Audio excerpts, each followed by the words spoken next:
tunamshukuru Mwenyezi Mungu. Tumepata alama moja kwa maana ya mchezo wetu wa kwanza wa ugenini. Tumepata alama moja. Jambo la kumshukuru Mwenyezi Mungu, na tunaondoka hapa tukiwa tunaamini kuna michezo 28 ibakia.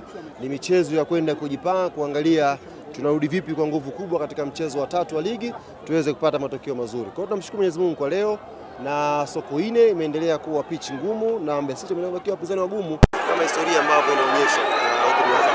Mwenyekiti, mbele ya macho yako ukweli kwa kupana mashabiki wamesimama waondoke hatumtaki. Hili linawapa ujumbe gani? Tumewasikia mashabiki wakiwa wanaimba hizo nyimbo, tumewasikia mashabiki wakiwa wanapiga hizo kelele, lakini uongozi wa Young Africans bado uko kwenye mchakato wake wa tathmini.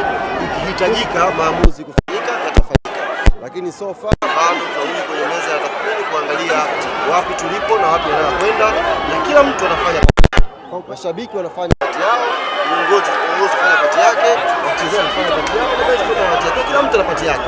Wao tusiwe na yake. Kwa upande wako wewe binafsi, umeridhishwa na performance ya mchezo huu? Wamekaa nyuma Mbeya City kwa muda mwingi wa mchezo.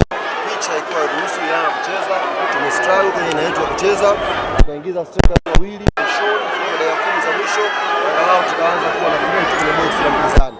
Kwa hiyo technically walikuja na mpango mzuri wa kudefend na umewasaidia kupata alama moja, sio kupata alama moja, tunasema alhamdulillah. Ali wakati timu ikiwa inapata matokeo bado kuna wachambuzi na watu walikuwa wanazungumza kuhusiana na kocha. Leo badala ya wapiga ramli, leo wanaweza kuwayumbisha kwa namna yote. Wapiga ramli achana nao. Sisi hata miaka ya nyuma tulianza ligi tukafunga Mbalali na Yefu. Kwa issue sio nyakati. Issue ni timu ilivyokuwa sasa hivi na matokeo tukijua atakuja tu. Yaani Yanga isingeweza kwenda isitoke sare wala isifungwe. Tulikuwa tunajua tu kuna siku itakuja mechi tutapata sare, kuna mechi itakuja Yanga itafunga. Lakini mkweli ndio mapema. Mwaka tunaofungwa na EF ilikuwa ni mechi ya Yanga. Kwa mechi ya 3 ya 4 kama vile vile. Kwa ni football, wala isionekane kwamba kuna mtu alipiga ramli ndio kapatia. Ndio football iko hivyo.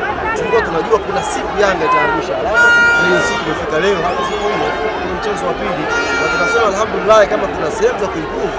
Ukipata mapema picha hiyo, tunarudi kwenye meza ya tathmini na kwenda kuimprove. Matokeo yao labda mashabiki wa Young Africans wanaweza kuingia na pressure kama afisa nani. Unaweza kuamini mashabiki wa hakuna haja ya kuwa na pressure. Ni mechi ya pili ya ligi, bado michezo 28 ya ligi ya kucheza. Bado kuna mechi nyingi mno zimebakia.